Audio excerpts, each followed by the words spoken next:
I'd like to teach the world to bring experience to bear on challenges that we all face and problems we all share.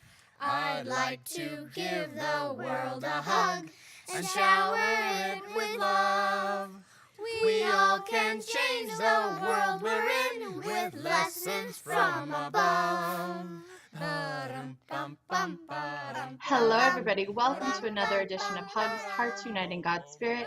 I am Antiqua, your host, and the owner and creator of Divinely You and the Divine in 9 series to help you just absolutely and totally love you. I also do soul readings where I help you uncover the blocks that keep you disconnected or going through hardships over and over and over again, from body illness or mental fatigue and mental struggles. And I help you just relieve those completely. Not only do I help you, I actually lead you straight to them and uncover them so they just disappear. And you can live the life that you were divinely designed to live. And each week on HUGS, I talk to amazing people that really have the same message or a similar message that comes in many, many different packages, that you are divine, that you are amazing. And this week is no different. I have just met an amazing author and just a light to the world. Her name is Emma Hunters, and she really, her greatest blessings come from helping others. And all of that has really driven her to write some amazing books and do some incredible things with her coaching in her life, which we're about to share with you. But I just want to share a little bit about Emma first. So Emma she was born in Metro Detroit, Michigan, and she attended Wayne State University. And her desire to be a public servant and help people from all walks of life really led her to earn her BA in psychology and political science, and master's and PhD in public administration field. Now, as a life coach and an author, her passion is to help individuals live their best life, which is what really drew me to Emma. Her goal is to help you experience the real you, so you know I love it. Her message stems from the truth that you were born with intelligence, beauty, gifts, and abilities. The person that God made you to be is perfect in every way. So stop trying to be like somebody else. Stop trying to gain the approval of others and shine the light that you are meant to shine. Be the person you know deep down in your heart that is truly you. And she really shines us out by writing books, by coaching people, and doing a couple other things that we're going to learn about today. But Emma, thank you so much and welcome to HUGS. Hi, Antiqua. How are you today? I am great. Thank you. So what drew me to you was, one, the title of your book, because, well, love is so important and self-love is so important. And I believe that God is love, that essence. And so the name of your book is Where is Love? And I just love that. And my book is How to Capture Love and Transform Your Life. So I'm like, yeah, it's just in line. And then I started reading about you and I was like, I have to know this girl. So it just really honors me to have you on the show, and just meeting you briefly, you're just such a cutie. So I'm excited to hear all about what's going on in your life. So what inspired you to write the book, Where is Love? And tell us a little bit about it. Yes, Where's the Love is about a woman who asked for 33 years, where's the love? And it takes her through her late teens to 20s, 30s, 40s, and all the way up to her 50s. And as a life coach, I deal with various subjects. I went to college for about 8 years, so I coach a lot of students that are in college, so I deal with academic issues, but I also work in the areas of personal and professional issues. And one of the things that my clients, my women clients, that their number one concern was their relationships. Mm-hmm. And it seems like, being the outsider, I'm not in the relationship by myself. When these women tell me things, I hear things and I'm able to see things that these women are blind to. And it seems like women are just putting themselves in a cage. They're doing things in the relationship to keep them stuck, to keep themselves feeling unloved, and to have a life that doesn't feel complete and it feels miserable. and they put the blame on the other individual. Maybe it's their boyfriend, maybe it's their husband of 15, 20, 30 years, and they have 3, 4, 5 kids with them. And they're putting themselves in a position where they're helpless, and they believe it's someone else's responsibility to make them happy. And so Where's the Love is all about is taking control of your life, knowing it's you and only you that has the power to determine if you're going to be miserable or you're going to be happy in your life and in your relationships. And Nice. being a person who is from the outside, I'm able to see things and really help women choose different behaviors. When you choose different behaviors and when you choose different thoughts, that's when positive change can start occurring in your life. Oh, I love it. Absolutely. Totally in agreement. So everybody, did you hear that? Like, we as women stick ourselves in these situations over and over again. And, you know, I hear it from many coaches and many people that I talk to, that we just continue to do the same old thing. I call it Einstein it, because, you know, do the same thing, go crazy. What's the definition of insanity? You know, do the same thing over and over again, expecting different results. Yeah. So why don't you just start a little bit? I know that the book, from what I understand and what I've read, the book is about, it's actual kind of fictional storytelling, and a great story at that. So tell us a little bit about the characters in the book, and then how you teach behind it as a fictional writer, because I think that is just awesome. The clients that I work with, some of them are in their late teens, but some are 20, some are 30, some are 40. So I'm like, how can I incorporate everything, all the really important life lessons these women have to hear? Why not create one woman and see her go through her life dealing with different issues? One of the major things is trying to control the behaviors of others, trying to make people do what you want them to do.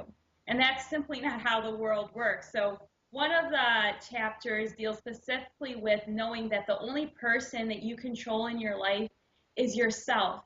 And if you're not happy with how this person is treating you or how that person is treating you, the problem does not fall on the other person. The responsibility doesn't fall on him or her. It's up to you.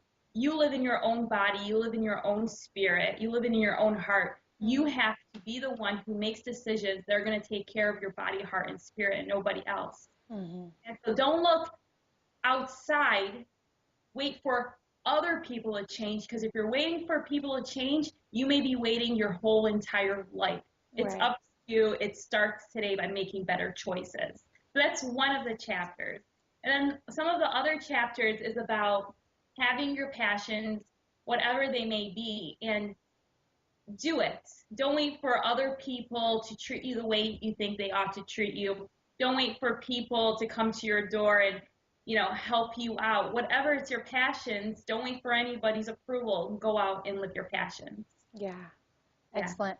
Will you tell us just a little bit about this character, this woman, and lead us into the story and give us a sneak peek into it?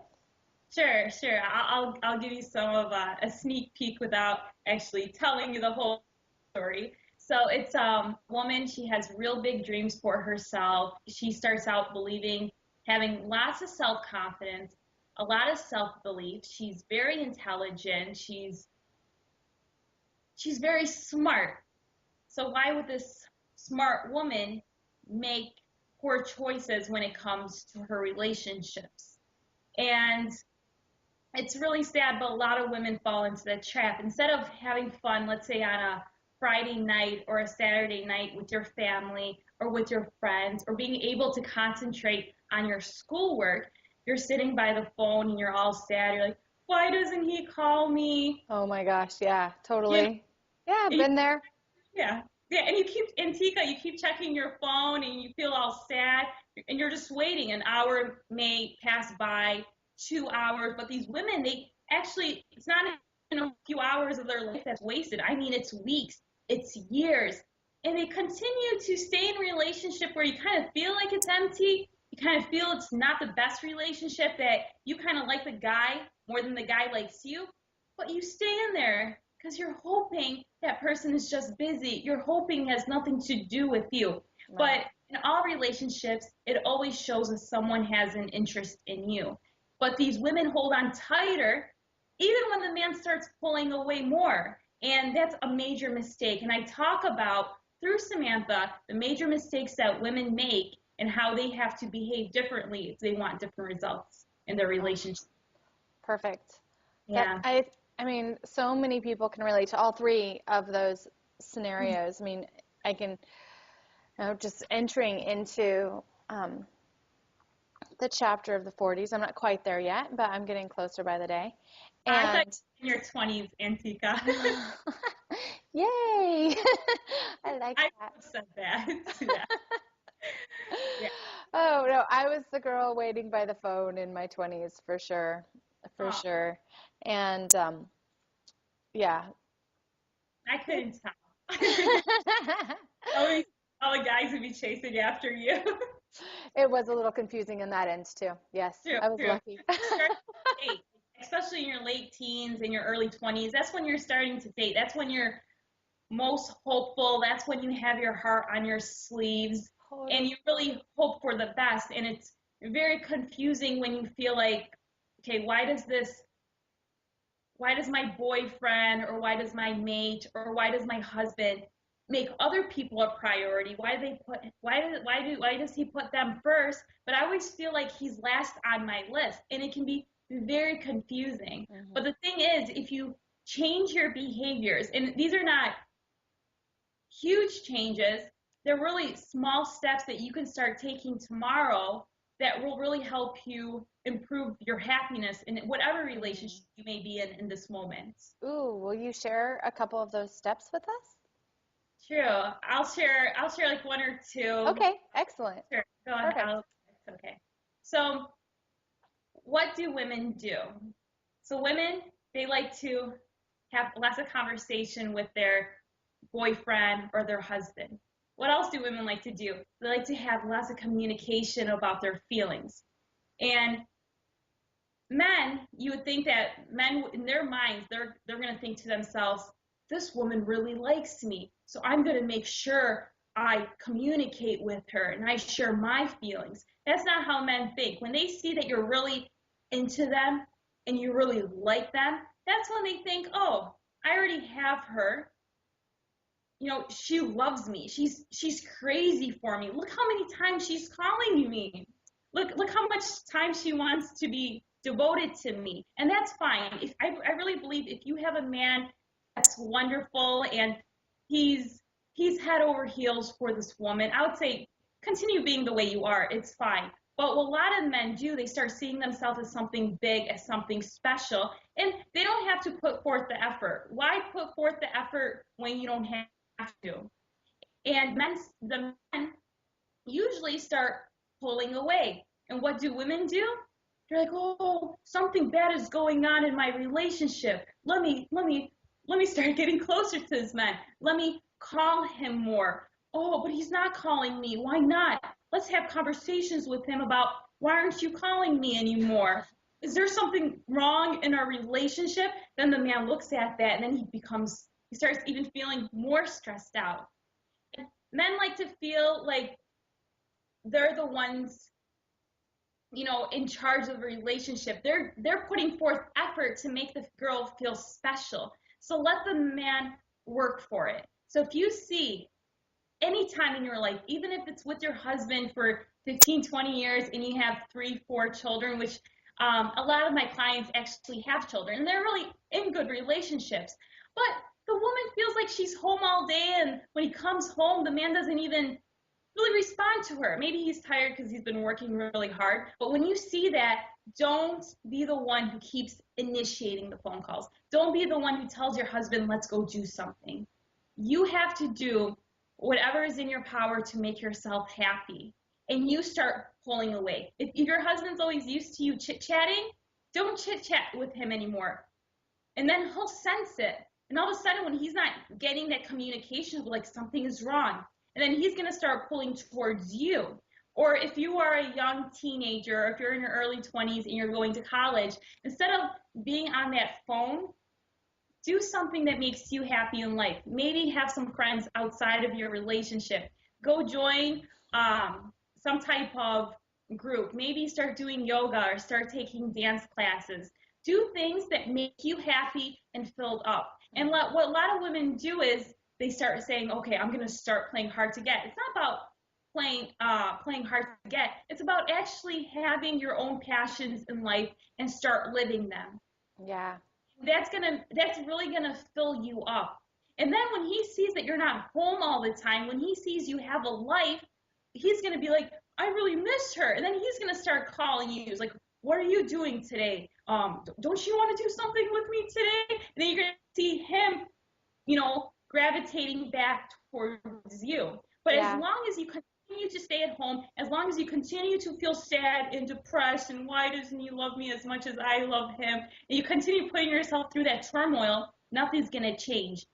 Have a life, and you really have to have one instead of just making him think you have one by not picking up your phone. You should be so busy enjoying your life, knowing that you're full of value, that when he calls you, it's like, hi, how are you? It's like your mind wasn't even thinking about him. He's just somebody that's calling you. And when you start finding your own passion and filling your schedule with those, people are going to start gravitating towards you instead of pulling away, because he's going to know that your life is wonderful and that you have high self-esteem, and you feel good about yourself and your life, and you're not waiting for him to call you. When he does, that's wonderful. And I think we appreciate it more too. I remember when I didn't get that completely. Like, it's still something that I work on in my relationship, but it changed. But I remember when I learned, I was in my early 20s, and I had been in relationships for pretty much, all of high school and stuff. And then all of a sudden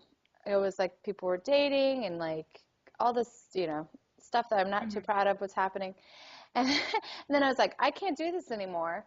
And how do I learn to play? And I learned, just like, it wasn't about overfeeding the man or whatever, giving them what they want or chasing after them or anything. It was actually more fun, and they respected you more to just, be kind of that elusive wallflower that had a ton of things to do, always had her friends around her, always had fun. But it wasn't about, I was always excited to see them. They're always there, and they were just like, they were wooing me. They were courting me. And if I had been chasing them or needy or all the things that I was previous to this decision that I made, unless they're totally committed to me, there's no, extracurricular stuff, then, and I'm the woman, they open my doors, they treat me like a woman, or else they don't get to see me again. And I will let them pick up the paycheck or the, meal check. And there was times definitely where I was like, oh, let me buy and stuff like that, because it was kind of getting ridiculous. And a lot of times I didn't even know that we were dating. It's funny, when I'm finally committed to being with just my husband and actually being in a serious relationship, I found out I was dating a couple people that I thought I was just friends with for a couple years. Like, where they were like dating me the whole time. Like, two guys in particular, but I was just like, really? We were like a thing? I had no idea. So what happened to those two guys? We're friends. Their life, they move on? Yeah, they moved on. We were friends, and I was just like, wow, but they were courting me, They were taking me out on dates, and I was dating them. Like, I knew that, but I didn't know that we were I didn't know that, like, it was time to break up. Like, I just thought we were casually dating. So how old were you when you finally made that shift, when you realized, stop being the person who's always chasing somebody and having him run away and just having your own life? Like, how old were you when it, like, hit you? When it hit me hard. Like, I started learning it when I was probably 20. This guy, Mike, kind of taught me about friendships and guys and stuff. He was one of my best friends. And then I was in a serious relationship. So I was probably like 23. 24. Wow, that's good. No, I was even younger. 22, 23, somewhere around there.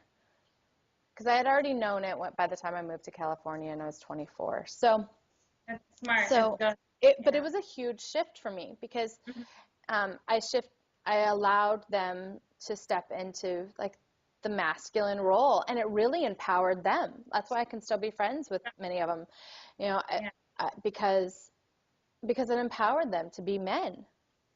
You know, they Mm-hmm. got to chase, but they got to take care of me. They got to feed me. They, you know, the hunter and gatherer got to come out. They, you know, great conversations, some of my dearest friends.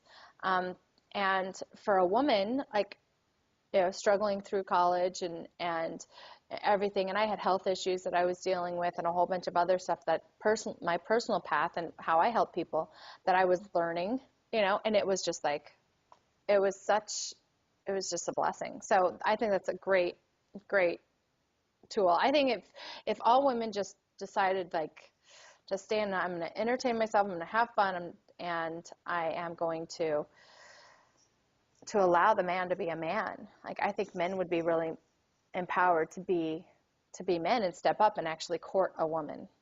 Yeah, and it feels good. I mean, the changes, it may take a little bit because, like, some of my clients, what they ended up doing was they said, okay, I'm going to take your advice. I'm not going to call him like I usually do. And I'm like, okay, so what did you do instead? I didn't do anything. I just stayed at home on a Friday night. I'm like, but you're not getting the point. The point is you actually have to do fun things. It doesn't help if you're sitting at home all sad and depressed, thinking, I'm just not going to call him. Let's see when the change is going to occur. That's not the point. The point is that you truly are happy and Yeah. you truly are living your passions, not just pretending that you are to wait until he changes. Right. Yeah. And with that, I think it helps us to be more feminine, like when we surround ourselves with that more feminine, and that then in turn brings out the more masculine in our men.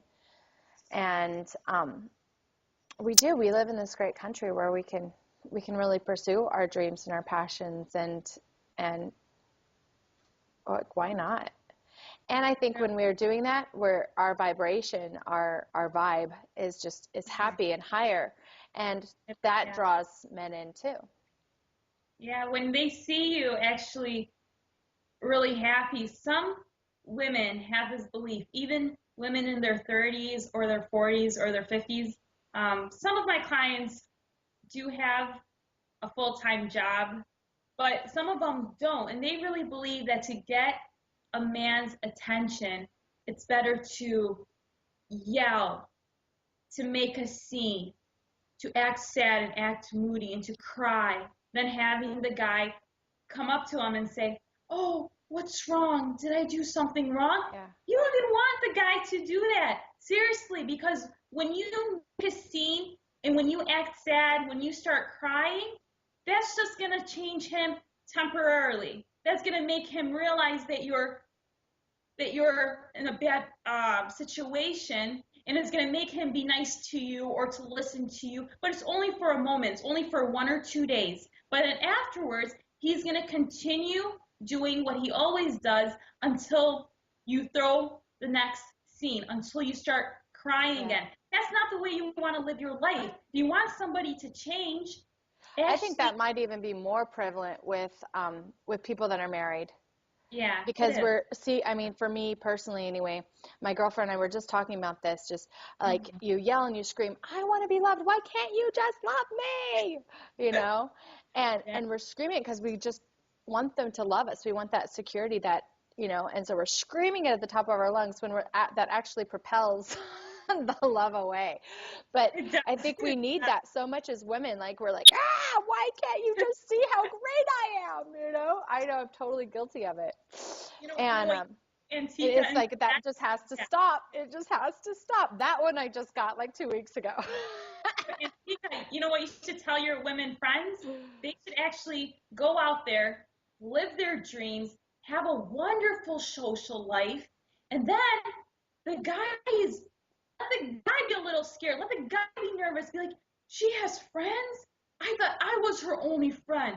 I thought I was her heart and soul. Then he's going to start asking you, where were you today? Instead of you always asking your husband, you know, where were you? Who are you talking to? Let him get a little nervous. Let him have to, because at one point he did put all the effort. Let him, again, put down the effort. See that you're always gone, and let him be the one, well, when are you going to be free? When can we go out and watch a movie? When can we have fun? I'm your husband. And that shift really does take place with my clients when their number one priority becomes filling their heart with happiness. And in all of the women I've worked with, when they started filling their hearts with happiness and they started showing the good mood to their husband, and regardless of what husbands say or what women think that it's kind of good to be sad, men really do want their women to be happy. They want their girlfriends to be happy because it puts less stress on the man of trying to, figure it all out. Oh,